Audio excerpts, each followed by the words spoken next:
I gotta redo the whole video. I recorded horizontally. So pretty much I'm gonna be installing some push lock fittings on the RSX. They're gonna look like this. I'm gonna be using the 90-degree ones. I just installed one to the RSX, recording the wrong way. So pretty much I'm using 90s. It's gonna come out like this. Like this. I like these because you can move the head whichever way you want. And I'm gonna be using this hose right here. So this kit came with the hose, the T fittings and straight fittings with the cutter for the hose. I think that was like $30 or $15, something like that. These 90-degree fittings were, I believe, like $10, $15 as well, but I needed the 90s. Also came with straights and the small straights. This is going to be the vacuum block that I'm gonna use. I got this on eBay, $22 and some change. This came with block off cap. If you only want to use one side for vacuum, I'm using both. So I ended up putting these fittings on for my hose. Also, it came with these fittings, but I'm not going to use them since I'm going to use push lock fittings, and it came with block off caps for the ports that I'm not going to use. So I'm currently going to do that.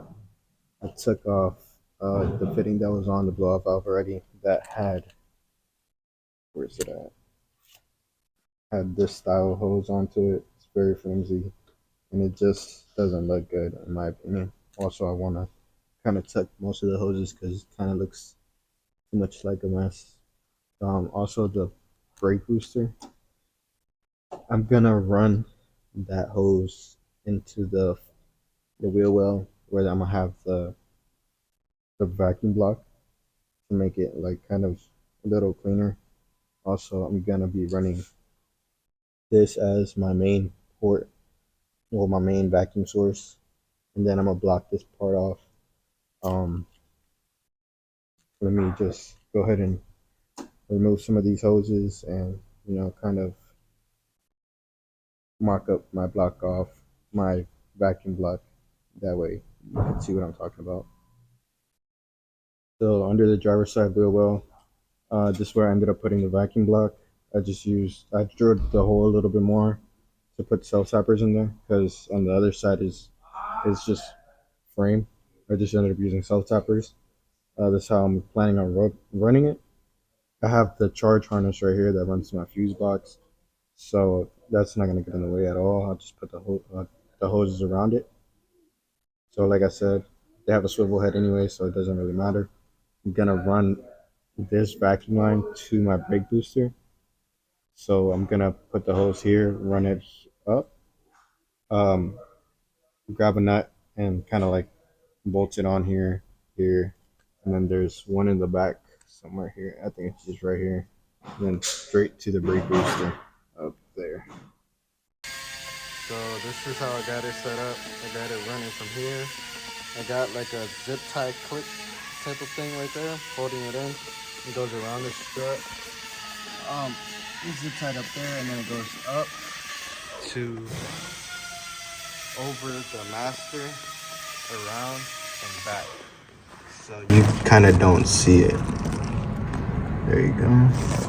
So that's kind of tucked away. You can't really see it.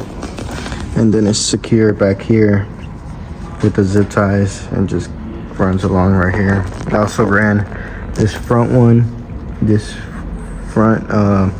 vacuum line.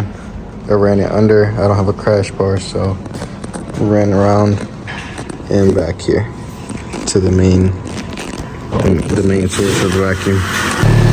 This is how it sounds running. It looks a little bit better without having the brake booster line go across. I ended up taking this piece out and I plugged it. Also, it doesn't have that line from the blow-off valve running to that other hose that I had, temporarily. It just looks way better at the end of the day.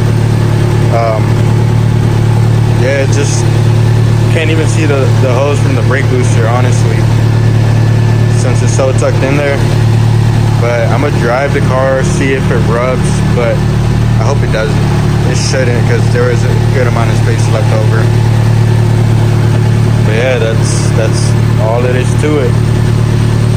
Once the fuel pressure regulator comes in, I'm gonna go ahead and put that line in, but it's just as easy as the blowout valve.